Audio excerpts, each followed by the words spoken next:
Esse tema, irmãos, é muito bom. Dias atrás pude cooperar ali em Tambaú e foi esse mesmo tema.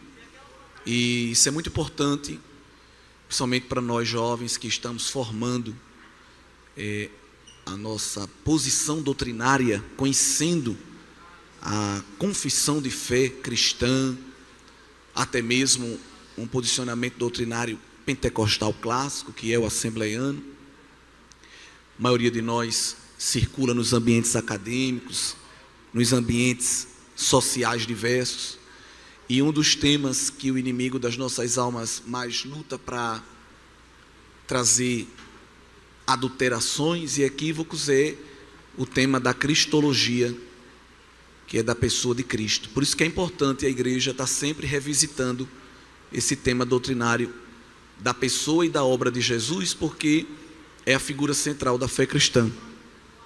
E se a gente não tiver cuidado, tem coisas que a gente canta aí, tem coisas que são pregadas aí, que distorcem a pessoa ou a obra de Jesus. Então a gente tem que estar sempre voltando às Escrituras para lá encontrar o modelo correto. E aqui em Filipenses 2, do verso 5 até o verso 11, nós temos uma música, um hino primitivo. Alguns hinos da igreja do primeiro século foram registradas pelo apóstolo Paulo nas cartas que ele escreveu. Ali em Efésios capítulo 1 nós temos um hino, em Romanos 11, em Colossenses 1, em Efésios 5 nós temos um versículo que remonta a um trecho musical. Então Paulo estava sempre pegando trechos doxológicos, trechos de adoração e colocando nas cartas, motivando a igreja a cantar. Quando a gente pega tantos louvores da igreja dita primitiva e a pregação, a gente vai observar que eles rondam sempre no mesmo tema, que é morte e ressurreição de Jesus. Eles não pregavam nem cantavam outra coisa. Quando nós pegamos as pregações de Estevão, de Pedro, de Paulo, em Atos, só em Atos, todas as pregações deles circulavam em torno morte e ressurreição de Jesus. A igreja cresceu só com esse ensino, só com esse alimento, esse arroz com feijão. E quando ia cantar? Cantava de Jesus. Veja que coisa, né? Não cantava de anjo, não cantava de querubim, e nem de qualquer outra coisa que a gente gosta de cantar às vezes. Pessoa de Cristo. E isso foi suficiente para fortalecer a igreja e fazer ela ter condição de suportar a perseguição, as provações e ser aprovada em Deus, não é? E aqui em Filipenses 2, do verso 5 ao 11, nós temos a biografia de Jesus resumida. Os 3 estágios que nós podemos conhecer da pessoa de Cristo. Nós temos aqui o estado pré-existente, o estado pré-eterno, ou antes da eternidade, se é que existe isso, porque nós temos aqui nos versículos iniciais 5 e 6, o apóstolo Paulo nos mostrando que Jesus, ele sendo em forma de Deus, verso 6, não teve por usurpação, por vanglória, por orgulho, ser igual a Deus.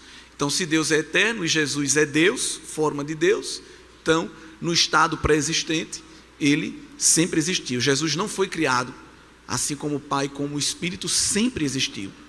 Isso coaduna com um trecho inicial do Evangelho escrito por João, bem conhecido, João 1. No princípio era o verbo estava com Deus, e o verbo era Deus. O verbo ali com V maiúsculo é Cristo, o Logos é eterno, a matéria-prima da criação. João diz que sem Cristo, sem Ele, nada do que foi feito se faria. Isso se confirma em Colossenses 1, quando Paulo diz que Ele é o primogênito da criação. E por Ele tudo se foi feito, e nele tudo se sustenta, e nele tudo se consumará. Combina com Romanos 11, quando Paulo diz que porque dele, por Ele, para Ele são todas as coisas. Então Ele cria, Ele sustenta, e ele consuma a criação.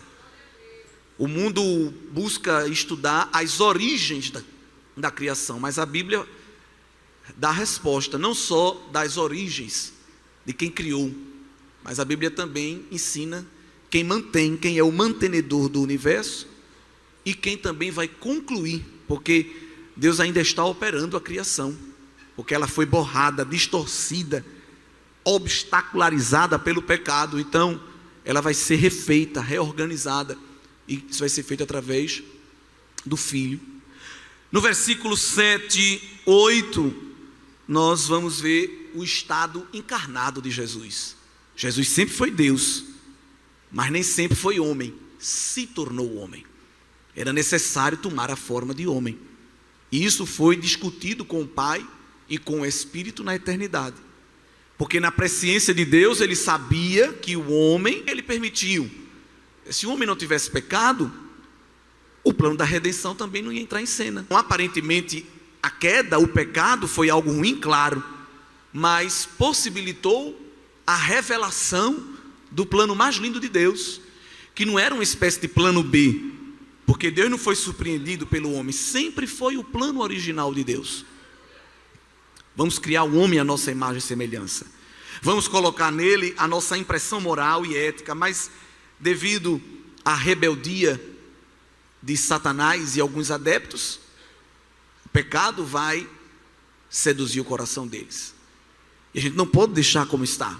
E nesta conversa eterna, o Pai pergunta: quem se disponibiliza aí? E nós vamos observar que não é o Pai, Deus Pai, que diz a Jesus: você vai ter que ir lá. O Filho mesmo é que toma a iniciativa. Jesus, ele mostra nos evangelhos que ninguém ia tirar a sua vida se ele mesmo não a desse. O texto bíblico diz que ele entregou-se a si mesmo. Não foi ninguém que entregou Jesus. Jesus tomou a iniciativa e disse ao Pai: eu resolvo a bronca, conte comigo.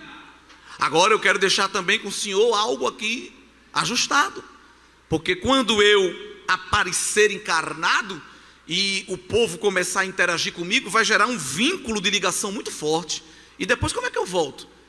Eles vão ficar com sentimento de orfandade, porque o pai tinha dito ao filho: tá bem, você vai, mas você não vai ficar lá, você vai, cumpre a tarefa, quando concluir eu lhe trago de volta, porque você para ir vai ter que se despojar da glória, mas você não vai ficar despojado dela para sempre. Eu vou devolver, eu vou ressarcir, eu vou lhe devolver essa glória que você vai abrir mão. Disse: pois é, mas haverá um vínculo. E como é que vai ficar essa questão do vínculo? A gente vai quebrar abruptamente? Então, Pai, eu vou, faço a obra e volto, mas eu quero um igual a mim lá. Eu quero um substituto da mesma natureza para ficar com o povo. E este outro é o Paráclitos, o Consolador, que não podia ser anjo, porque anjo já é inferior. E o filho disse ao pai: eu quero um igual. Então só podia ser a terceira pessoa, que era o Espírito Santo de Deus, que foi derramado para, neste intervalo entre a primeira e a segunda vinda de Cristo, suprir esta ausência corpórea de Jesus. Porque o verso de número 9, 10 e 11 nos mostrará o último estado de Jesus, que é o que ele está agora, o estado exaltado, não é isso? Jesus se tornou homem e nunca mais deixou de ser. Isso aqui é doutrina bíblica pura e sem mistura. E é muito bom porque nessa manhã de estudo bíblico dá para a gente trabalhar essas questões que geralmente a gente às vezes deixa até passar. Jesus se tornou homem e nunca mais deixou de ser. Já nos primeiros anos da igreja, algumas heresias quiseram distorcer este ensino bíblico. Haviam correntes que diziam que Jesus só era Deus, não era homem. Outras correntes diziam que ele era homem, mas não tinha nada de Deus. Outras diziam que ele era uma espécie de semideus. Quando ele se tornou homem, ele perdeu um pouco da sua divindade. Jesus não perdeu nada da sua divindade, nada da sua onipotência. Ele perdeu da glória. Porque o verso de número 5, Paulo convida a gente a ter o mesmo sentimento de abnegação e de renúncia que Jesus teve. Porque não é fácil o que Jesus viveu. O verso 6 diz que ele tinha por forma a forma divina, mas ele não teve por vanglória, não teve por orgulho. Há uma tradução que eu gosto que diz que ele não considerou sua existência numa forma igual a Deus como algo a se apegar. Nós nos apegamos a cargos, sejam eclesiásticos ou seculares, nos apegamos a posses, às vezes uma roupa, um sapato. A gente tem dificuldade até às vezes de doar para um irmão mais necessitado. A gente só quer doar quando o sapato já está aberto, quando a roupa está rasgada. A gente diz: vou doar para alguém. Não, se não serve para você, não serve para outra pessoa. Nós somos apegados demais, não é? A títulos, a posições, a honrarias, e ficamos com os nossos queixumes, com as nossas chorumelas pelo canto, quando nós perdemos uma posição, saímos do primeiro banco para o terceiro, saímos da ponta para o meio, como se a vida cristã fosse um jogo de futebol, que se eu estou no banco de reserva, eu fico tristinho com o treinador, porque ele me substituiu, não é? E o reino dos céus, ele promove justamente isso. Uma hora coloca pessoas em destaque, outra hora, não é o diabo não, é Deus mesmo, coloca alguém escondido, não é o diabo, Deus ele faz isso. Uma hora ele bota lá em cima, outra hora lhe apraz colocar lá embaixo, uma hora ele faz o nome de alguém estar falado em todos os lugares, outra hora ele obriga, naturalmente ele promove um esquecimento geral, e a pessoa fica culpando os outros, me esqueceram, me desvalorizaram, mas é o próprio pai que faz isso, não é? Ele fez com o filho tomou essa posição, porque é que nós não podemos tomar? Foi ele que colocou João Batista em destaque, mas foi ele que depois tirou João Batista, e ele saiu à francesa para colocar Jesus em destaque. Seus coetâneos lhe procuraram dizendo: João, não dá certo isso, tu era o cara, só tu pregava, todo banner só tinha tua foto, agora chegou este aí, Nazareno, e só dá o nome dele. E João disse: eu passei a vida toda dizendo a vocês que eu estava apenas preparando o caminho e que ia vir um maior do que eu falei o tempo todinho. Que dificuldade para vocês entenderem isso. Ele está crescendo, eu quero que ele cresça mais e que eu diminua, porque eu só vim desamarrar a sandália dele, eu só sou o trator que aplana a estrada para ele vir. Ele é poderoso, ele é maior do que eu. Isso é evangelho. E Jesus estava no ápice, no topo, não tinha mais para onde ele subir, porque ele estava no topo. O diabo, que era um anjo, estava numa posição intermediária e olhou para o ser de Deus e quis aquilo que Deus tinha. Se rebelou, porque queria para si uma glória que nunca poderia ter. Qual foi a pena dele sumária? Foi expulso do céu. Jesus disse que viu ele cair do céu como um raio. E alguém diz: nossa, mas por que Deus fez isso? Não teve uma segunda chance? Porque os anjos, eles recebem um juízo mais severo do que os homens. Por quê? Porque aos anjos foi otorgado um grau de revelação maior que o nosso. Eles veem o que a gente não vê, eles ouvem o que a gente não ouve. A gente só tem um grau de revelação limitado. Os seres angelicais estão vendo Deus face a face, então eles não podem errar, porque eles têm um nível de informação perfeito. Então o diabo tomou a iniciativa, mesmo com toda a revelação que ele tinha à sua disposição. Ele tomou a iniciativa de pecar. Por isso a decisão de Deus foi sumária. Por querer ser igual a Deus, caiu do céu. Já o filho foi ao contrário. Mesmo sendo Deus, quis tomar a forma de criatura. Então nós vamos ver o diabo como criatura querendo ser divino. E nós vamos ver Jesus sendo divino, querendo ser criatura. E aí Jesus não cai do céu, Jesus desce do céu. Porque cair é um ato involuntário, descer é um ato voluntário. Uma coisa é cair da escada, outra coisa é descer a escada. O diabo caiu porque queria ser Deus. Jesus desceu porque queria ser homem. Tudo isso por amor. Então, se eu chego num culto e o pastor disse que é para eu ficar à vontade, os irmãos sabem, Deus me usa mais de uma maneira doutrinária, tá bem? Eu sei que depois vai ter o pipoco e outros momentos, mas eu queria esmiuçar essa vacina de Deus aqui nesta manhã. Depois vocês marcham e fazem outras coisas, mas vamos comer assim só essa papinha amassada que é importante. Se eu, quando chego num culto e sento na posição que a minha irmã está, mas por algum motivo logístico alguém pegou esse lugar e me foi dada a segunda cadeira, se isso é suficiente para eu mudar de congregação, pedir carta de mudança, dizer que no ano que vem não formo, eu sou o mais miserável de um cristão. Eu sou mesquinho, eu sou medíocre, eu sou um pedaço de caco podre que ainda não foi tratado pelo oleiro.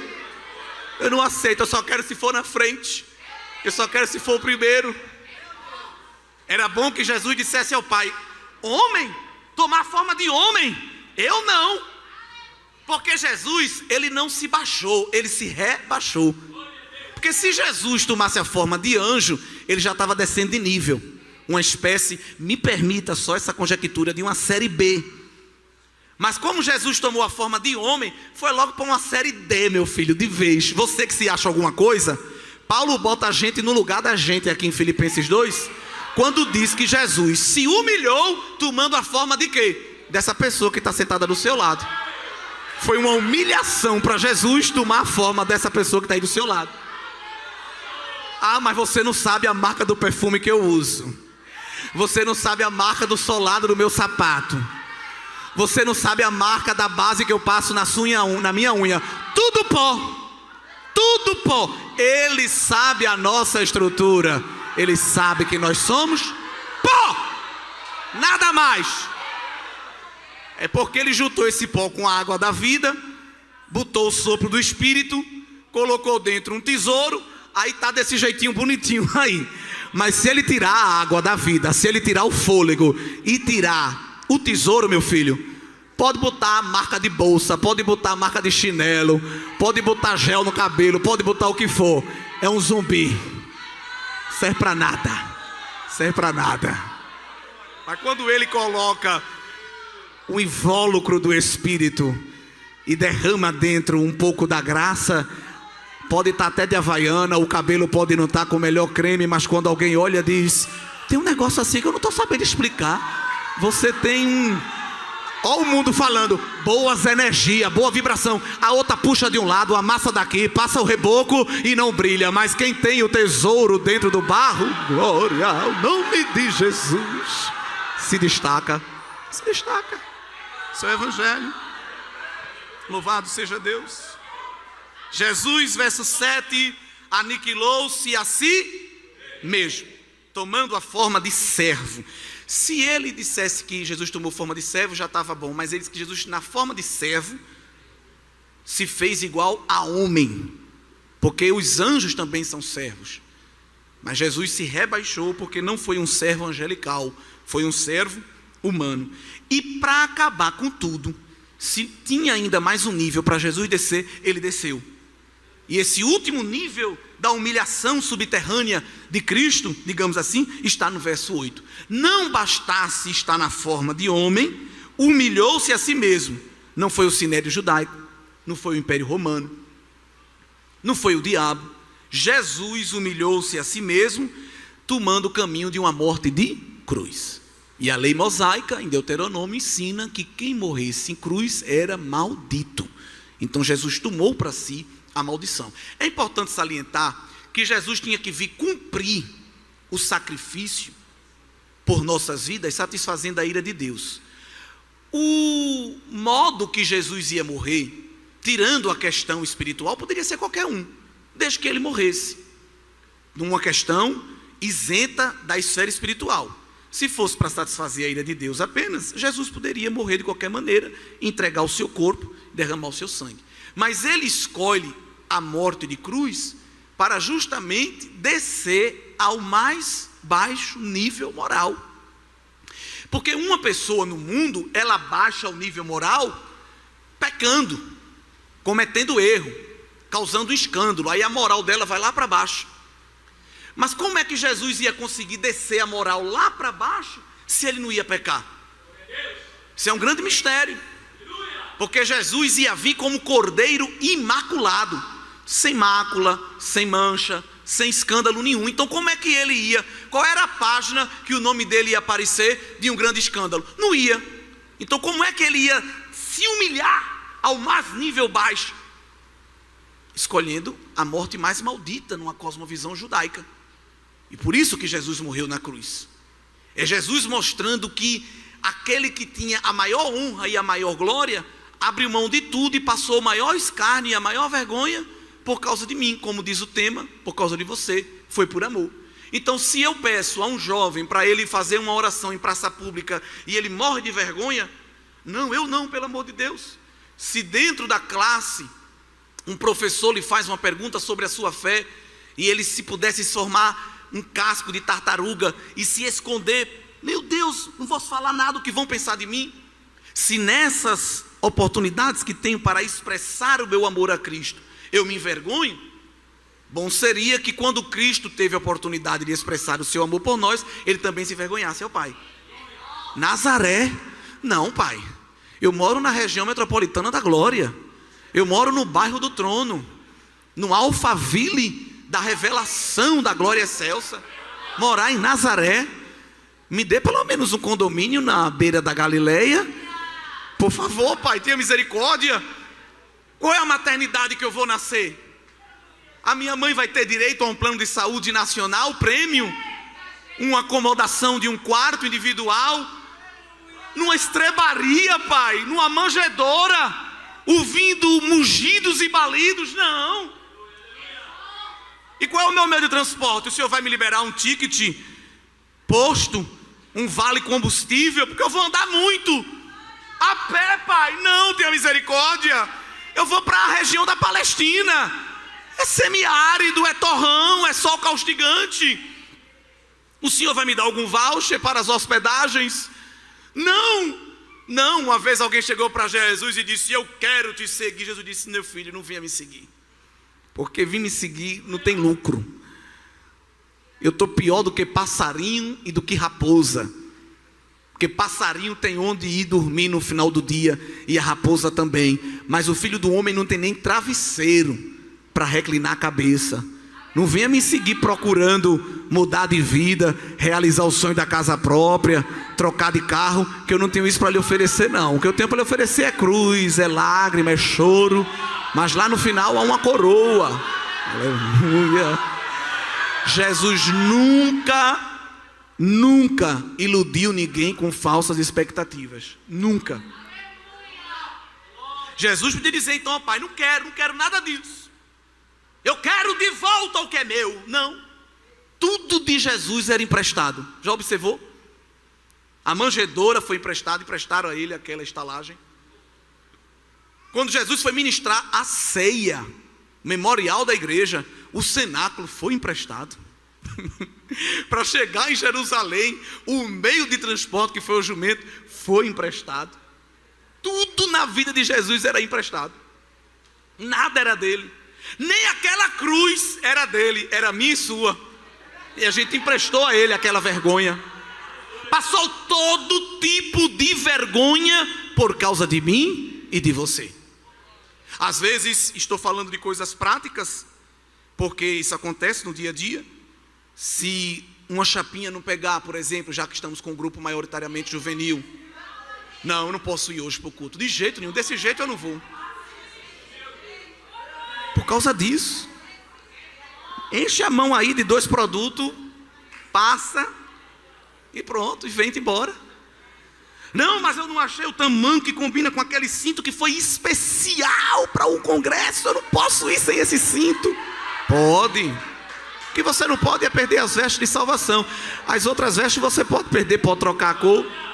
Mas Zezinha vai dizer que eu não estou combinando. Você tem que combinar é a sua alma com a de Cristo. Isso aqui, meu filho. Entendeu?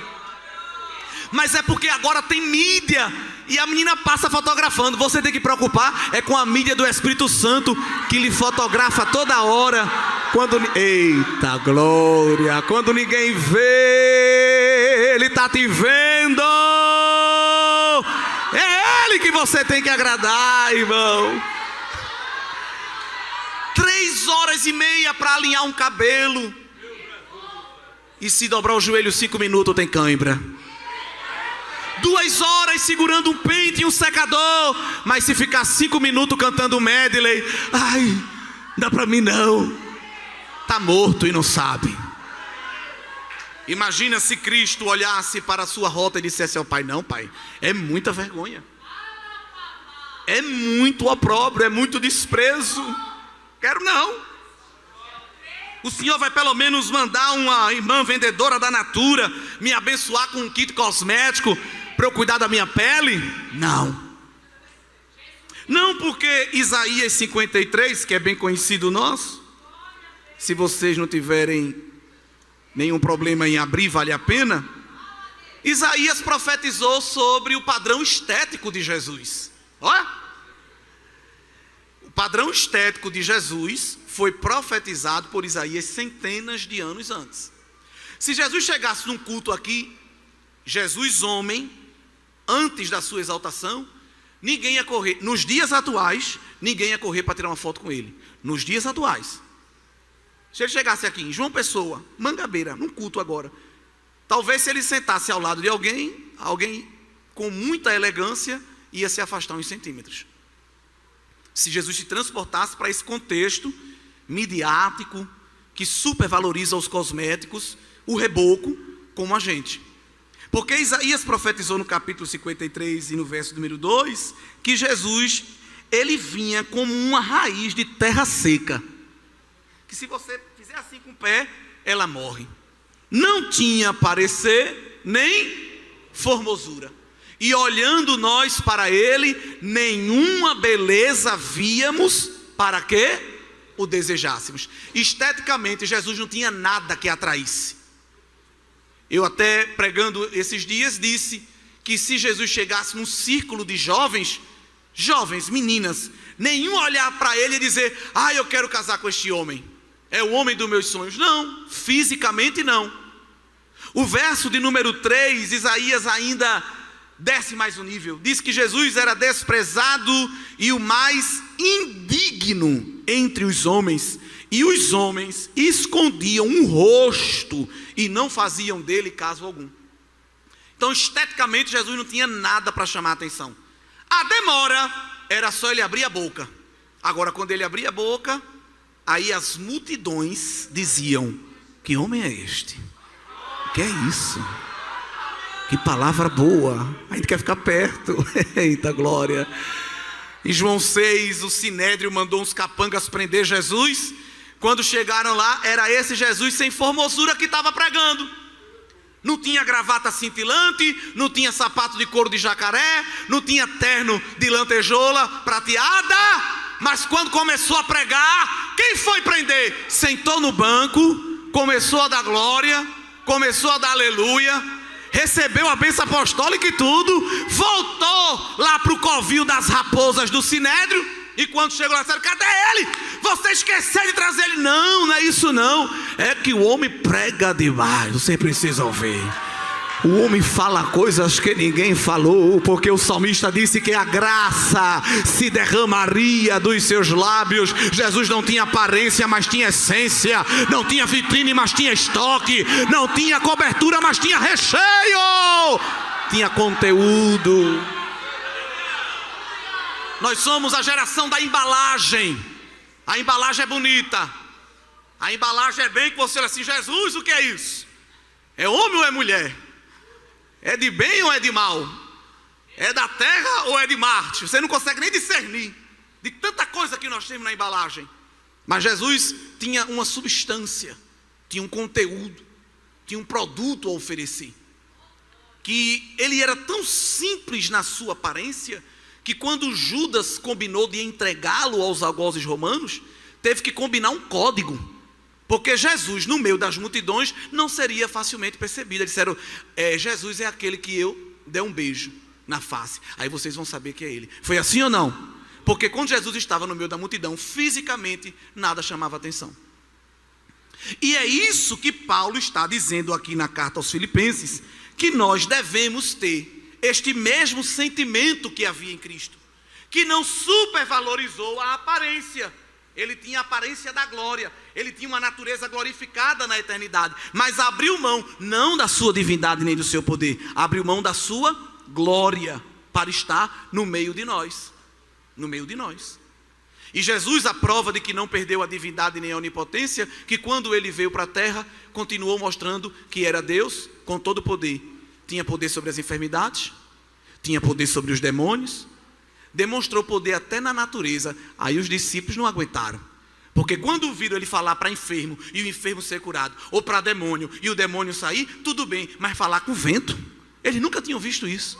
Falar com água, até porque Jesus, quando quer, ele quebra as próprias leis fixas que ele estabeleceu na criação. Porque João 3, Jesus disse que ao vento Deus deu autonomia. Que autonomia? O vento sopra aonde? Onde é que o vento sopra? Onde quer. Deus deu na criação ao vento autonomia. Você sopra onde você quiser. A gente não sabe para onde vem nem para onde vai. Deus deu ao vento. Mas Jesus, que é criador, mantenedor e consumador, quando ele quer, ele quebra a própria lei que ele criou. Porque naquele barco o vento estava soprando aonde queria. Aí Jesus levantou e disse: ei, vento, vento, estás muito agitado, vento, cala-te. Que homem é este que manda até no vento e na água? Não era homem, era Deus. E você crê que ele manda na tua casa, que ele manda na tua parentela, que ele manda na tua vida, na tua mente, no teu coração, ele manda no teu futuro. Nós estamos abrigados debaixo da onipotência de Jesus para todo sempre. Glória a Deus. É este sentimento que Paulo quer que não só a igreja em Filipos, mas toda a comunidade dos cristãos tenham, de sorte que haja em vós o mesmo sentimento que houve em Cristo Jesus. Esse Jesus que abre mão de tudo para servir. Em Mateus 10, ou Marcos 10, 45, ele diz que o Filho do Homem não veio para ser servido, mas para servir e dar a sua vida em resgate de muitos. Ele veio para servir. Então quando eu olho para um irmão e faço um sinal, e ele sabe que eu estou fazendo sinal para lhe pedir alguma coisa, e ele faz que não está vendo, essa pessoa não pode dizer que é um discípulo de Cristo. Não é isso? Ou quando eu convido alguém para fazer um trabalho: meu irmão, você pode trabalhar, você pode participar semana que vem do evento assim, se vir. A igreja: não, irmão, não posso que eu vou adoecer. Ou então: não, irmão, não posso porque vai chover. Vira logo meteorologista. E tem gente assim: vou ficar rouco, irmão, não vai dar. Nós não podemos dizer que somos discípulos de Cristo, porque Cristo tinha disponibilidade para o serviço. Tanto que lá em João 13, perto de morrer, viu? Inclusive, vocês leem Bíblia, só estou relembrando, não estou ensinando as coisas aqui essa manhã. Se tem uma coisa que Jesus fez perto de morrer, foi trabalhar. Irmã, cadê você? Faz 3 meses que não veio. Não, porque na última vez que eu fui, quando eu entrei, aquela irmã olhou para mim dos pés à cabeça. Eu estou muito ferida com isso. Meu filho, cadê você? Faz 6 meses que você não vem. Não, porque eu preparei um esboço para dar uma mensagem e o irmão me deu só a saudação de 5 minutos. Estou muito amargurado. É uma cristandade de gelatina, de isopor, qualquer peteleco desfaz. Mas Jesus, perto de morrer, estava dando escola bíblica de obreiro, seminário para líder, visitando enfermo. Veja, podia dizer aos discípulos: olha, estou muito amargurado, olha como eu estou. Está chegando a minha morte, não estou para ninguém, estou offline, não aguenta, muita luta. Mateus 26 diz que na noite que foi traído, ele fez o quê? Instaurou a ceia. Podia dizer: Pedro e João, assume aí o culto, olha como eu estou, me dá um Rivotril, tenho condição para nada. Perto da morte, mas trabalhando. Perto da morte, orando. Perto da morte, servindo. E você está muito melhor que Jesus e às vezes não quer fazer nada para Ele. Temos que fazer muito mais. Está bem vestido, está bem arrumado. Eu estou pregando aqui, estou sentindo o cheiro do almoço. Já estão pensando na comida. Jesus tem visitado a nossa mesa, visitado o guarda-roupa, tem nos calçado, tem nos vestido, tem nos dado família, tem nos dado amigos, tem nos dado estudo, tem nos dado ouro, prata, leite e mel, tanta coisa boa. O que é que nós podemos fazer para Ele? E hoje você quer irritar algumas pessoas, crente, diga para ela que ela tem que congregar e diga para ela que ela tem que trabalhar para Jesus. Eles não suportam. Você disser para um crente hoje: tem que congregar, ele diz: isso para muitos é uma afronta. A igreja sou eu. Não existe igreja assim. Eu e Cristo. A igreja somos nós. É uma coletividade. Tem que trabalhar para Jesus. A salvação não é pelas obras. E eu estou falando que é pelas obras. Eu estou dizendo que tem que trabalhar. Não é trabalhar para ser salvo, mas é trabalhando, demonstrando que é salvo. Porque tem uns que pediu a Cristo uma rede e está se balançando lá cantando Maranata, Maranata, vem logo Jesus, vem logo que eu quero ir para o céu descansar. O céu não é lugar de descanso. O céu não é lugar de descanso. No céu a gente vai trabalhar também. Agora não é trabalhar para arrancar pessoas do pecado, para pregar a palavra, para visitar enfermos. Qual é o tipo de trabalho que nós vamos ter no céu? Apocalipse 22. Tem gente pensando que o céu é um resort. para ficar lá no Rio Lento, andando numa boia. E aí, Abraão, valeu a pena esperar, não foi? Não, se você quiser isso, vá lá para Coqueirinho e Jacumãs, para que você tenha Porto e Galinhas. Mas o céu é lugar de trabalho. Apocalipse, capítulo de número 22. Será que tem alguém que pode ler? Versículo 3. Eu estou à vontade, viu? O pastor disse que era para eu ficar.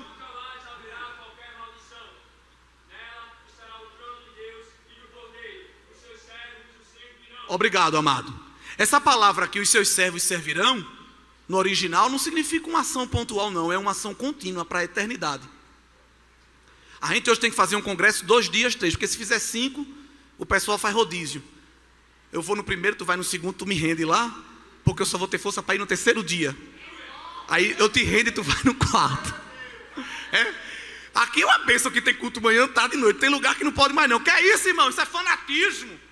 Aonde é que a criatura vai chegar para Jesus na eternidade e dizer: Senhor, dê um pause. A gente está cultuando desde 6 horas da manhã. Já deu 6 horas da manhã e culto, e glória, e aleluia. Qual é a hora que a gente vai se banhar no rio da água da vida? Nenhuma. Porque os seus servos o servirão. O negócio é tão sério que Jesus sabe, e Deus, que a igreja ainda está se acostumando a esse patamar, porque Ele quer mesmo é a adoração da igreja. Mas tem irmão que, irmão, cadê tu? 11h30, ele está decidindo se vive ou morre ainda. 11h30 da manhã, tem gente que ainda está decidindo se levanta do coma, da preguiça. Aparece lá pelas 3 horas da tarde, botando defeito em tudo e em todos. Mas quer ir para o céu, ficar com Jesus. Como? Se quando nós chegarmos lá, nós vamos perceber que pelo menos há 4 seres ao redor do trono, cantando ininterruptamente: Santo, Santo, Santo, Santo, Santo, Santo. Não cansam de adorar, porque foram feitos para isso. E Deus também levará a igreja para se juntar com eles, para viver este serviço de adoração ininterrupto. Mas quando esteve na terra, Jesus fez o quê? Trabalhou, serviu. E Jesus encarnado é sinônimo de serviço. Jesus não mandava representante, ele sempre ia pessoalmente. E Jesus tinha representante, tinha 12, depois tinha 70. Se tinha uma coisa que Jesus podia fazer, é mandar representante e ficar só no quartel-general. Eu vou ficar aqui só esperando a cruz. Mas Jesus ia. Quando Jesus não ia, alguém vinha até ele. Ele não tinha descanso. Uma vez os discípulos arrumaram uma espécie de hospedagem, uma hotelaria, e disse: a gente conseguiu hoje juntar um dinheiro, hoje o senhor vai ter um dia de descanso, um day use aqui, só para relaxar. Quem foi que chegou lá? Viajante lá de terras gentias, a mulher Ciro Fenícia. Jesus está aí hospedado, né? Misericórdia, tá, mas não está para ninguém não, mas eu quero falar com ele. Jesus poderia dizer aos seguranças, discípulos: enxota ela, manda ela embora. Mas ele é servo, com S maiúsculo. Foi atender a mulher: diga, minha filha, o que você deseja? Eu vim pedir uma bênção. Olha só, nem no dia de folga. Eu vim pedir um milagre, porque eu deixei, um evangelista disse que era uma filha, outro disse que era uma criada. Eu deixei alguém em casa que está com uma enfermidade muito séria. Eu preciso de um milagre. Jesus disse: tem milagre para você não, minha filha. Uma resposta negativa. O que foi que a mulher fez? Correu para o Procon, disse que ia botar Jesus na pequena causa, fez um story para dizer: olha aqui o que ele acabou de falar para mim. Não, continuou insistindo: mas eu preciso de uma bênção, Senhor. Eu preciso de uma bênção que só o Senhor pode dar. Olha, eu vi aí no Instagram os rios, o Senhor operando aí nas comunidades, e eu vim porque eu creio que Tu és Senhor. Olha, era de outra religião, era de outro país, mas estava dando um show da fé ali. Eu vim porque eu creio que Tu tem poder para fazer. Jesus vem com a segunda palavra muito forte e diz: mulher, eu não vim senão para as ovelhas de Israel, eu não posso te dar nada. Silenciou. A mulher não aguentou, irmão. Se fosse outro, botava o dedo na cara, dava uma bofetada, empurrava: você não presta para nada. A mulher pediu, Jesus disse não. Pediu, Jesus disse não. O evangelista diz que ela vai e se prostra. se rende no chão. Tem gente que só se prostra se receber a bênção. Ela antes da bênção já estava adorando. Senhor, tem misericórdia, me dá uma bênção. Aí Jesus, com aquela terceira petição, ao invés de afrouxar, arrocha ainda mais o nó e diz: mulher, eu não posso pegar pão da mesa e dar para cachorro. Isso era um contexto teológico. Mas se fosse hoje: cachorro é você, não sei o que mais lá. Mas a mulher entrou na metáfora de Jesus e disse: eu sei o meu lugar. Eu sei que eu sou cão, porque eu sou de outra nação e de outra fé. Mas o Senhor está se esquecendo que até do que cai da mesa o cachorro come. Eu preciso de uma bênção. Eu preciso de uma bênção. Para os discípulos, Jesus disse: homens de pequena fé. Para os discípulos, Jesus disse: homens que não têm fé. Mas para a mulher pagã, Jesus disse: mulher, grande é a tua fé. Vai, leva a bênção, leva. Faça-se feito conforme a tua vontade. Sempre trabalhando. Perto de morrer, lá em João 13, nós vamos ter um dos episódios mais lindos de trabalho para Cristo, deixar impresso na mente dos discípulos e da igreja. Lá em João 13, nós sabemos que antes da refeição, eles tinham, os judeus, um ritual de purificação. E Jesus vai levantar-se da ceia e vai fazer agora este ato de purificação, que geralmente era feito anteriormente, mas aqui ele queria deixar uma lição. E é dito que as mesas, os irmãos sabem, quem sentava na ponta eram os mais afastados e no meio eram os mais próximos. E quem estava na ponta deveria tomar essa iniciativa de fazer o trabalho. Ninguém tomou iniciativa, ficou um olhando para a cara do outro. Até que Jesus vai, cinge-se com a toalha, pega a bandeja e vai lavar os pés justamente de quem? Quem é que ele escolhe para ser o primeiro? Pedro, João 13. E quando alguém não quer fazer, quando vê outra pessoa que tem uma certa posição iniciar, aí quer dar uma de humilde, como Pedro fez. Não precisa o senhor não, me dê, deixa que eu lavo. Se era para você fazer, porque não tinha iniciado, não é? Não quer fazer, mas quando vê quem não era para fazer, aí diz: não, eu estou aqui para lhe servir, eu estou aqui para carregar a sua mala, estou aqui para lamber a sola do seu pé. Não, se é servo, disponível, não espera ninguém pedir para fazer. Você quer ver quem é servo mesmo? É fazer sem ser solicitado. Porque tem gente que só faz quando é solicitado para ganhar as honrarias, os créditos. Muito obrigado porque você fez. Fique de pé, queremos agradecer. Olhem todos aí a pessoa que fez. Jesus trabalha ao contrário com os seus servos. Ele quer gente trabalhando muito para ele sem ser visto, sem ser anunciado. Eu sei que essa é a nossa cultura, né? Estamos aqui orando.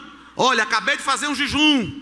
Estou aqui expulsando esse demônio. É a nossa cultura hoje. Mas a cultura do reino é diferente da cultura da terra. A cultura do reino continua dizendo que uma mão não deve saber o que a outra deu. E Jesus toma a iniciativa para ensinar os discípulos que quem serve a Jesus tem que ter posição de servo. Quanto mais degraus hierárquicos eclesiásticos subir, deve continuar como servo. Aí Pedro não quis iniciar. Quando Jesus vai fazer com ele o roteiro, ele diz: não, pai, não precisa, eu faço contigo.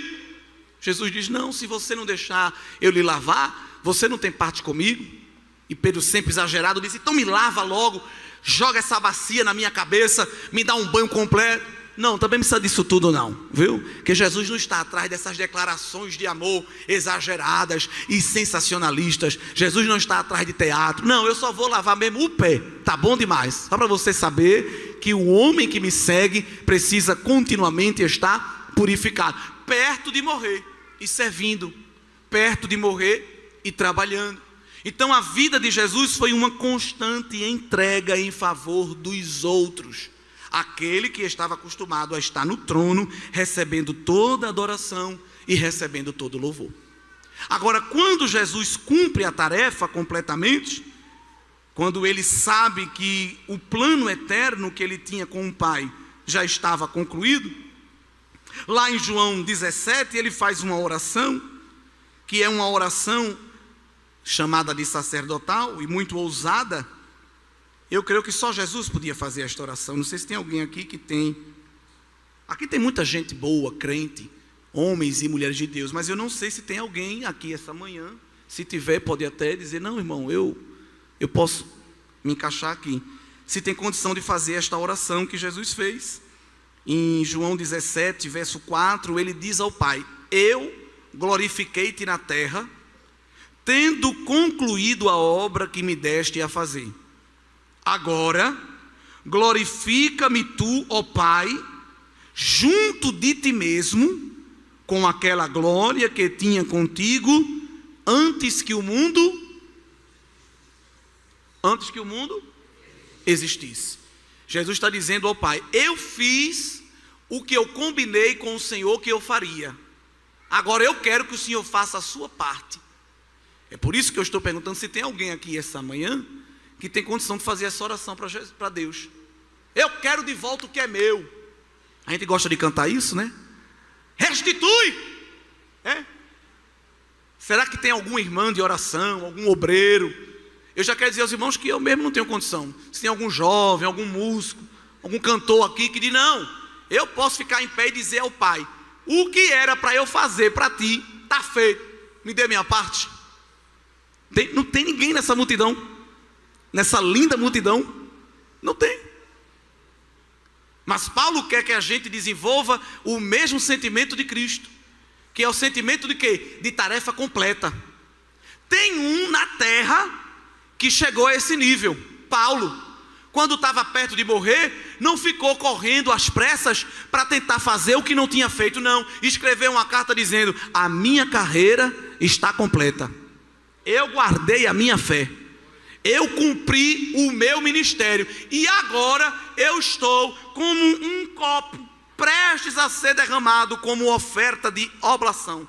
Eu estou prestes a ser derramado como oferta líquida. A minha vida, Timóteo, está só uma gotinha, olha. Eu já vou embora. Mas o que era para eu ter feito, eu já fiz.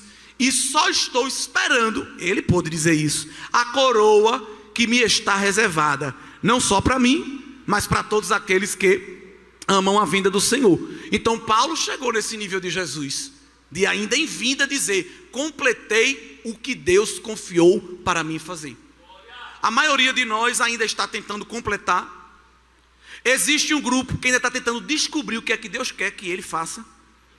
Porque se você for para as redes sociais, nessas caixinhas de pergunta, o que mais tem é: irmão, qual é o meu chamado? Mas como é que eu vou saber qual é o seu?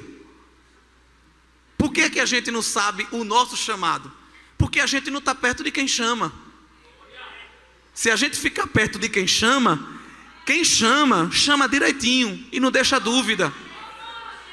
O problema é que a gente não está perto dele na palavra, não está perto dele na oração. Aí fica procurando os gurus da internet. Qual é o meu chamado? O que é que Deus quer para mim? Procura uma vigília, procura uma consagração, um ciclo de oração. Bota a tua face no pó e fica lá, derramando tuas lágrimas. Deus, eu quero saber o que tu queres de mim. O que é que tu queres que eu faça? Eu não quero ser mais um no meio da multidão. Tu quer usar minha mão, meu pé, minha voz, minha mente? Onde é que tu queres me encaixar? Que ele vai marcar um encontro pessoal. Ele não vai mandar recado, ele vai pessoalmente. Porque quando ele chama, ele vai pessoalmente. E ele vai dizer o que quer. Ele não vai mandar recado, ele vai pessoalmente. Como ele foi para Jeremias, como ele foi para Isaías, como ele foi para Ezequiel. E tudinho, quando recebeu a presença dele, a pancada da glória foi tão grande que caiu no chão. Hoje, quando a gente recebe a glória, a gente pula. Dizem, né, que quando recebe a glória, é muita glória, pula. Mas na Bíblia, todo mundo que recebe uma pancada da glória, pá! Porque o que é que significa glória no hebraico? Peso. Peso. E a própria gravidade bota o peso para onde? A força peso vai para onde? Os físicos sabem. Para baixo. Então quem é cheio da glória está mais embaixo do que em cima. Aprenda isso. Está humilde. Pai do Senhor, meu irmão. Pai do Senhor não, deixa eu ver se você é digno de receber.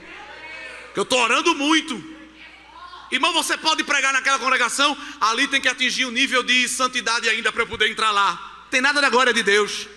Porque quem recebe a pancada da glória de Deus, se humilha. É uma pancada tão forte que esvazia a gente. Deixa a gente todo quebrado, todo esmiuçado. Quando Ezequiel viu só o carro do trono andando, foi tanta glória que caiu. Aleluia. Aí o pai mandou o Espírito tocou nele, soprou nele e falou com ele: levanta, filho do homem, eu quero falar contigo. Fica caído não, você não viu nada ainda. Isso só foi o trailer. As temporadas vão começar, tem muitos episódios da minha glória. Tu vai ver ainda o carro da glória de Deus andando por cima de Israel. Tu vai receber revelação apocalíptica. É tanta glória que tu parece que vai explodir, vai nada. Jeová está só untando a forma, glória. Ainda vai descer tanto azeite na tua cabeça. Tu tem 13, 14, 15 anos, Deus não está vendo isso não. Ele já está acendendo as labaredas da fornalha e está pegando esta massa informe e dizendo: vem para minha mão que eu vou começar a fortalecer tua estrutura. Vai vir peteleco, vai vir pontapé, vai vir soco, mas não vai te quebrar, porque a minha glória vai preencher. A minha glória vai capacitar as tuas fragilidades. Deus está nesta manhã renovando a estrutura. Está pegando adolescente e dando estrutura de ancião. Você sabia que Deus faz isso? Está pegando jovem e dando estrutura de homem velho. E o diabo está vendo o teu rosto ainda tenro, mas dentro de ti está um espírito forjado na palavra, na presença do El Shaddai. Vai vir prova, vai vir tentação, vai vir feitiçaria, disse-me disse, palavra de maldição, mas Jeová está dizendo: está blindada, está blindado, está forjado com a minha graça, está preenchido com a minha autoridade. Tome a sua proteína, tome o seu suco, coma a sua batata doce, mas sobretudo receba a vitamina da palavra, que te dará força contra a carne, contra o mundo e contra o diabo, para você poder cumprir o chamado de Deus na sua vida integralmente. Qual é o nível de serviço que estamos prestando para o Cordeiro de Deus? Qual o nível de comprometimento que nós estamos tendo com o Cordeiro de Deus? Aquele que se comprometeu completamente com a nossa vida. E por se comprometer, e por se dedicar, e por entregar a sua vida completamente em serviço, o Pai, de fato, deu a ele o que havia combinado na eternidade. Por isso que o terceiro estágio aqui de Filipenses 2, Paulo diz que após cumprir o seu sacrifício, no verso 9, Deus o exaltou soberanamente. Se Jesus se rebaixou ao mais último nível, o Pai lhe exaltou ao nível mais alto. A palavra exaltou soberanamente acontece só aqui no Novo Testamento. Na Bíblia toda não ocorre essa expressão com mais ninguém, só com Jesus, que significa lhe exaltou ao ponto máximo, que é o ponto de Deus. E nós vamos observar isso muito bem explicado, porque ao nome de Jesus se dará autoridade sobre todo o nome, para que línguas confessem e para que joelhos se dobrem. E isso não é historinha, isso é Bíblia. Quando a gente pega os evangelhos e Apocalipse, a gente vê como isso está muito bem encaixado. Nos evangelhos, nós estamos vendo Jesus humilhado. Em Apocalipse, Jesus exaltado. Nos evangelhos, o Jesus encarnado revela todo o cumprimento da humilhação. Em Apocalipse, o Jesus exaltado revela todo o cumprimento da glorificação. Nos evangelhos, Jesus é o cordeiro que foi morto. Em Apocalipse, ele é o cordeiro que reviveu. Nos evangelhos, nós vamos ver Jesus montado no jumentinho na entrada triunfal. Em Apocalipse, veremos Jesus montado num cavalo branco no seu retorno glorioso. Nos evangelhos, nós vamos ver Jesus recebendo uma coroa de espinhos que lhe fez sangrar. Em Apocalipse, na redenção final, Jesus tem uma coroa com muitas pedras e diademas preciosos. Nos evangelhos, Jesus está dizendo que tem sede e estão lhe dando vinagre. Em Apocalipse, Jesus está convidando quem tem sede para beber da água da vida que ele dá. Nos evangelhos, nós vamos ver uma plaquinha satirizando Jesus, chamando ele de rei dos judeus. Em Apocalipse, na sua coxa está escrito que ele não só é rei dos judeus, é rei dos reis e senhor dos senhores. Lá nos evangelhos, Lucas 19 vai mostrar que nos olhos de Jesus tinha lágrimas. Em Apocalipse 21 é nos dito que ele, dos olhos de todos nós, enxugará toda lágrima. Lá nos evangelhos, nós vamos ver Jesus passando fome. Mas em Apocalipse, nós veremos Jesus dando aos salvos de comer dos frutos maravilhosos da árvore da vida. Nós vamos ver Jesus lá nos evangelhos levando chicotadas. Mas em Apocalipse ele está com um cinto de ouro fino. Lá em evangelho, nós vamos ver Jesus tendo as suas túnicas rasgadas. Em Apocalipse, nós vamos ver Jesus com vestes talares, de linho precioso, veste de rei. Louvado seja o nome do Senhor. Em evangelho, o rosto dele está desfigurado, cheio de hematoma. Os pés dele e as mãos estão perfurados pelos cravos. Em Apocalipse, a mão dele tem 7 estrelas. O pé não tem podóloga que faça aquilo. É como latão e como bronze reluzente e polido. Louvado seja o nome do Senhor. Lá nos evangelhos é o cordeiro servo. Em Apocalipse é o cordeiro rei. Lá nos evangelhos é o cordeiro súdito diante do Pai. Lá no Apocalipse é o cordeiro Senhor que está descendo para consumar o plano da redenção. Lá nos evangelhos é perfurado com uma lança. No Apocalipse ele vem com vara de ferro para reger as nações. Lá no evangelho nós vamos ver Jesus sendo julgado injustamente pelos homens. No Apocalipse nós encontraremos Jesus descendo para julgar justamente todos os homens. Então, queridos irmãos, é esse Cristo que está em nosso meio, operando na vida da igreja. Jesus, como corpo glorificado, subiu ao céu, e o corpo dele está guardado lá, mas não é guardado numa tumba. Pedro disse que Jesus subiu ao céu e está guardado com o Pai, até que desça sobre nós tempos de refrigério. Então Jesus não está numa tumba, ele está sentado no trono do lado do Pai, cheio de autoridade, porque o Pai devolveu a ele toda a glória e reafirmou a ele toda a autoridade sobre todas as coisas. E de vez em quando Jesus demonstra essa autoridade, respondendo às orações da igreja. Porque tem um mistério com Jesus, que ele faz o oposto dos outros, como rei e como sumo sacerdote. Como rei, um monarca, ele sempre fica sentado. Quando ele quer expedir uma decisão, ele só estende o cetro. Um rei não fica em pé, ele sempre sentado fica dando as suas decisões. O Salmo 110, o pai profetiza para o filho: disse o Senhor ao meu Senhor, assenta-te à minha direita, até que eu tenha posto os teus inimigos por escabelo dos teus pés. Banquinho para descansar o pé. Deus vai fazer os inimigos de Jesus como banquinho para ele apoiar o pé. Então, enquanto isso não acontece, Jesus está sentado à direita do Pai. Como rei, os líderes humanos precisam gritar muito para ser visto. Jesus, como rei, resolve tudo sentado. Pode resolver sentado, mas ele é tão especial que de vez em quando faz questão de ficar em pé. Porque para ouvir a oração da igreja e responder, basta ele se inclinar.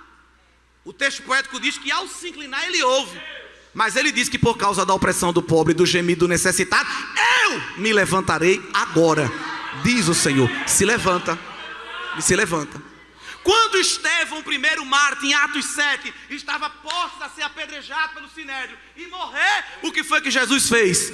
João 7, ou Atos 7, diz que Estevão viu o céu aberto, viu o Pai sentado no trono e viu o Filho aonde? Onde foi que o Filho estava? Em pé, à direita do Pai. Jesus fez questão de ficar em pé. Ele podia mandar anjo, mas ele fez questão para recepcionar o primeiro herói da igreja, o primeiro mártir. Vem, Estevão, vem, tu tá vindo para ficar comigo, de pé. Paulo, Jesus chamou para vir vê-lo, porque Paulo, de maneira, se fosse hoje, Paulo ia gravar live, ia tirar selfie para mostrar a todo mundo, pela questão midiática. Mas Paulo foi ao terceiro céu e não disse nem que era ele, disse que era um outro homem, mas todos nós concordamos que era ele mesmo. Então, para Paulo, Jesus disse: vem cá, dá uma olhada, só o trailer do que está te esperando. Para João foi melhor ainda, porque Paulo, Jesus disse: venha cá. Para Estevão, Jesus disse: estou aqui, a gente vai se encontrar. Mas para João foi mandado para uma ilha de exílio como prisioneiro de alta periculosidade, que era a ilha de Patmos, porque Domiciano, imperador romano, não suportava João, com aquele jeitinho dele manso, calmo. Quando pregava, as multidões se convertiam. Então ele era prejuízo para o império. Prende em Patmos, que lá ele não vai ter comunicação com ninguém. Pode até morrer quando desembarcar na ilha, que as feras selvagens ficavam ali e devoravam muitos prisioneiros ao chegar. João escapou, ficou preso. Eu creio que Jesus pediu permissão ao Pai. Disse: Pai, eu sei que eu tenho que ficar aqui até se cumprir os tempos de refrigério. Ele só desce para buscar a igreja. Ele subiu e desce nas nuvens para buscar a igreja. Jesus com o corpo glorificado. Isso é Bíblia, está lá, não é? Mas para João, ele abriu um parêntese na ilha de Patmos. E eu creio que ele pediu ao Pai: deixa eu ir pessoalmente, porque ele vai ver muita coisa aqui do céu, mas deixa a gente mostrar que a gente está com ele também. Foi quando João viu aquele estrondo. Isso é tremendo, porque a gente, quando ouve os estrondos, sai correndo com medo. Mas João, quando viu o estrondo, ele sabia que o estrondo era algo espiritual. E lá em Apocalipse capítulo 1, versículo a partir do número 12, ele se virou e viu no meio dos castiçais um semelhante ao Filho do Homem, vestido até os pés de uma veste comprida, cingido pelo peito com cinto de ouro, a cabeça e os cabelos brancos como a lã, os olhos como chama de fogo, os pés semelhante a latão reluzente, como se tivesse saído da fornalha, a voz como o som de muitas águas, na mão 7 estrelas, na boca espada aguda, rosto como o sol. Quando viu, caiu prostrado. Jesus disse: tenha medo não, fique em pé, eu vim lhe visitar. Eu não preciso mostrar RG, nem passar no raio-x, nem dar gorjeta para a gente. Eu vim lhe visitar. Levanta, porque a revelação vai começar a descer. Escreve o que tu vai ver e sela, porque são palavras verdadeiras e fiéis. Louvado seja Deus. Então Jesus glorificado abriu essa exceção para ser visto por João na ilha de Patmos. E como rei, ele quebra essa exceção. É para ele estar sentado como rei, mas ele fica em pé. Agora, como sumo sacerdote, é o contrário, é para ficar em pé. Porque o sacerdote, diz o autor aos Hebreus, usando o ofício levítico, nunca se sentava, fazia o trabalho sempre em pé, porque o trabalho nunca estava concluído. Então o sacerdote levita trabalhava, quando terminava o seu turno, outro já chegava para lhe render, porque não podia ter pausa. Então eles trabalhavam sempre em pé. Mas o autor sagrado aos Hebreus diz que Jesus, tendo concluído a oferta completa que ele deu, como sumo sacerdote eterno segundo a ordem de Melquisedeque, ele se sentou. Então isso para o culto levítico é um escândalo. Ei, está sentado por quê? Não acabou o trabalho não.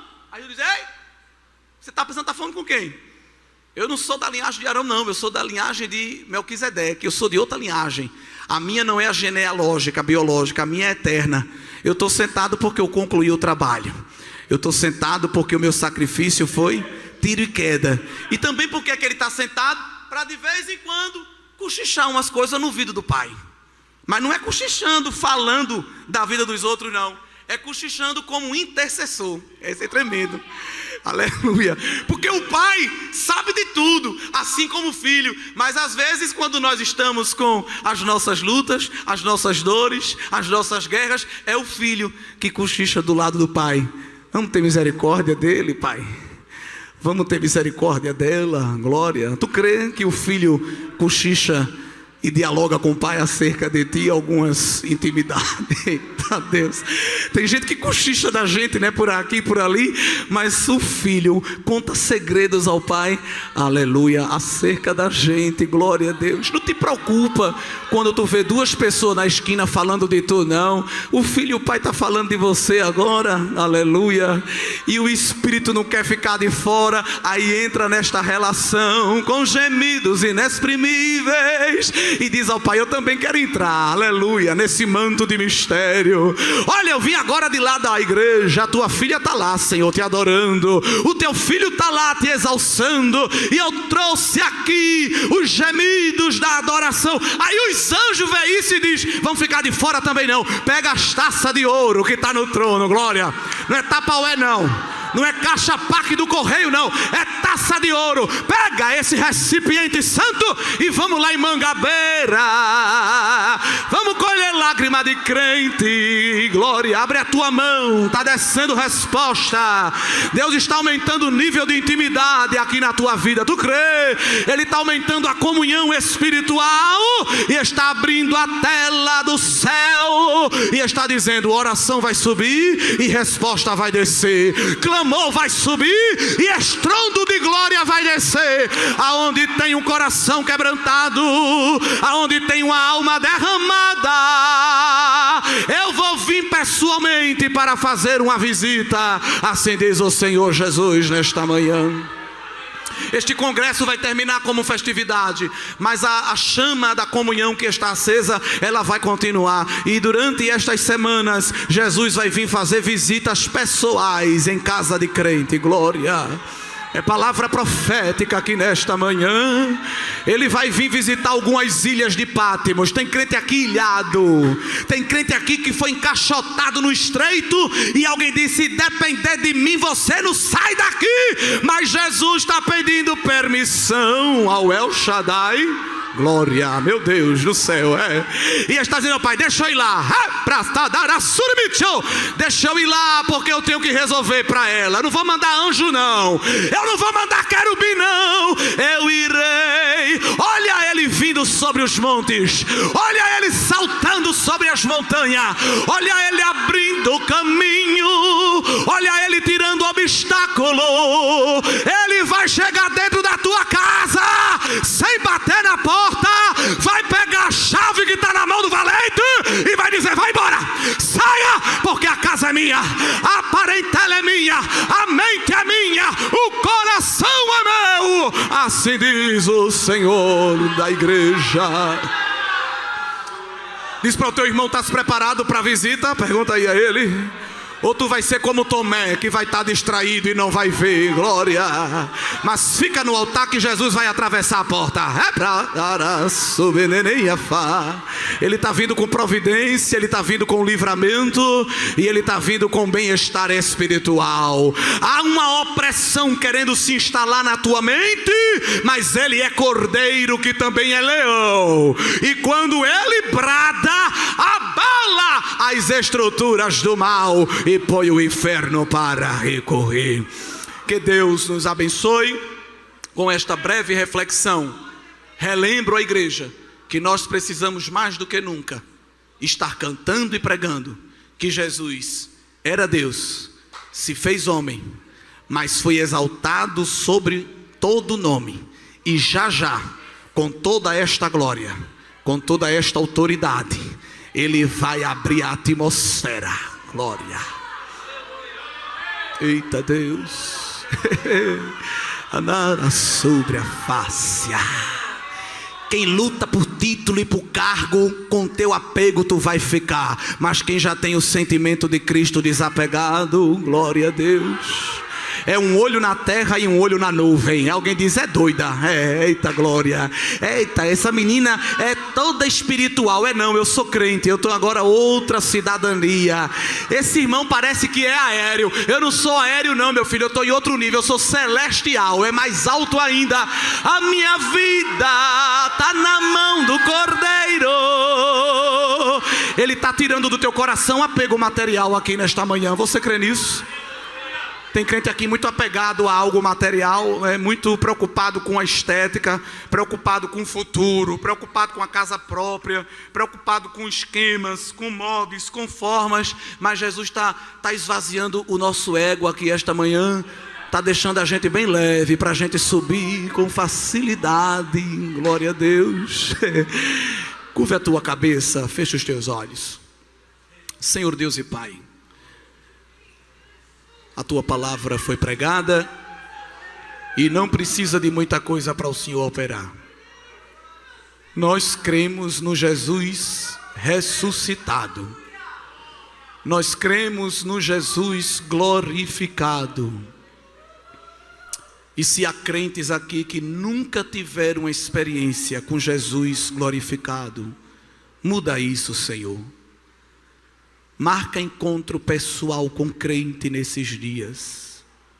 Visita quartos, visita salas, visita repartições, desfaz reuniões secretas malignas contra nós, desfaz círculos de fofoca e de maledicência, setas apontadas, arapucas, pratos, ofertas de Jezabel e de Dalila, que está fazendo quase alguém cair. Mas nós te convidamos a bradar com o teu rugido, para levar para longe a ave de rapina, a raposa, a serpente. Senhor, na tua voz os laços são quebrados, na tua voz a sepultura é fechada, na tua voz a sepultura também é aberta.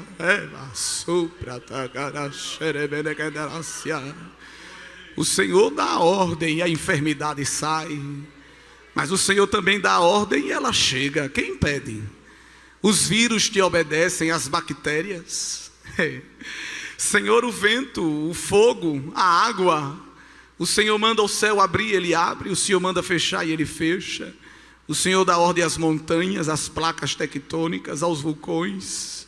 Os governos, os presidentes, os judiciários, os executivos, os legislativos, os militares, os demônios debaixo da terra, em cima da terra, no meio dos ares, os poderes visíveis, os invisíveis, os poderes de dentro e de fora.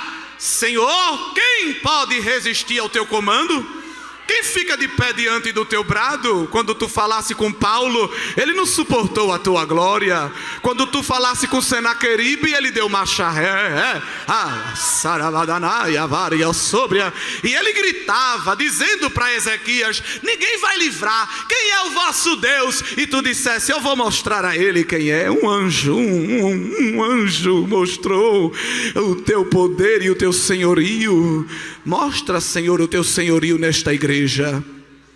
Mostra o teu senhorio nesta cidade. Mostra o teu senhorio neste país, que está uma bagunça, que zomba do teu nome. Nós cremos, Senhor, que tu és Deus e queremos entronizar-te aqui nesta manhã. Toma, Deus, a nossa voz, que não seja a nossa, seja a tua. Esse espírito de prostituição, Deus, que está querendo tomar este irmão, este espírito de luxúria que está querendo algemá-lo, eu te denuncio e te repreendo agora, Satanás. Tu não vai tomar parte dos órgãos deste moço. Ele é santificado para uma grande obra. Recebe aí libertação. Tu estás vivendo uma opressão muito grande, não estás conseguindo vencer a carne, mas o Senhor está colocando uma brasa de fogo tão grande, eita glória, e está circulando para vagar sobre a dai, ele mandou sobre a dergiminitriafá. Está circulando fogo nas tuas veias, nas tuas artérias. Eita, hormônio descontrolado, Jesus está agora afugentando esse desejo desenfreado e está te revestindo de uma espiritualidade sadia, viu? Deus está falando, eu estou falando o que Ele está mandando, glória. Ei, concupiscência concupiscência. Os teus dias estão contados, porque o Cordeiro vem buscar a igreja e nos livrará da sedução do pecado. Espírito de incredulidade que trancou a mente deste moço e desta moça, que lhe impede de se envolver nos mistérios de Deus, o bisturi da palavra está te cortando agora. Laço maligno, a espada da palavra te desbarata, e Deus concede liberdade. Deus te dá leveza à tua alma. Recebe, porque Ele tem misericórdia de ti. Ele te abraça nesta tarde. Já é tarde, glória, mas o Senhor não tem relógio, aleluia. Ele está descendo uma brisa sobre a tua cabeça, cabeça quente, estressada, tanto nervosismo, tanta coisa, mas há um rio cujas correntes alegram a cidade de Deus, e esse rio está refrigerando a tua mente. Olha a anestesia de Deus descendo sobre ti, afronta para todo lado, rasteiras querendo te derrubar, mas o Senhor está te escondendo na cidade forte que é Ele. Suba, entre na torre forte, se esconda na torre de vigia. Grande é a guerra, mas eu dou fim à guerra até o fim da terra, e mando alguém ficar quieto para saber que eu sou grande no teu viver. Dentro da tua casa alguém está te afrontando, te jogando de um lado para o outro, te desmerecendo, tirando até o teu direito, mas eu vou chegar lá também, glória. Eu vou fazer uma visita a alguém que está gritando contra a tua fé, e vou calar o grito do afrontador. Assim diz o Senhor Jeová: estou colocando um cântico novo na tua boca, vou te tomar nos meus mistérios dentro da tua casa, aleluia. O diabo quer tomar lá a dianteira, mas eu vou mostrar a ele que o meu espírito é maior. E dentro da tua boca eu coloco os meus mistérios e digo a você: abra a boca e fale, porque sou eu que lhe dou esse mistério. Porque quando você fala, ele sai como uma bola de fogo para queimar as arapucas do inimigo, que são invisíveis, você não vê, mas eu vejo. Quando eu mando você cantar dentro de casa, é porque eu quero quebrar corrente. Alguém quer que tu escute rock, MPB, funk, mas eu habito no meio dos louvores, e quando tu canta eu te tomo naquela guerra, e desfaço as armas dos midianitas. Anda sobre a forga. Será que tu tem coragem? Deus está falando: abre a tua mão e recebe uma arma nova.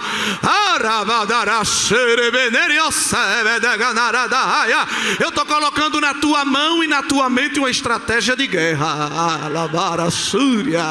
Quando alguém pensar que tu vai calar, eu vou te dar autoridade e vou mandar gritar. Quando alguém pensar que tu vai gritar, eu vou te anestesiar e vou dizer: se cale, porque quem vai falar sou eu. Mas eu estou te dando nesta noite, nesta tarde, uma autoridade sobrenatural. Recebe da minha parte, eu estou te dando, porque eu tenho um nome que é sobre todo nome. Alguém mostra a carteira, o crachá, mas tu vai mostrar é o sangue no umbral da porta, e o reprava súbria vai ter que bater em retirada.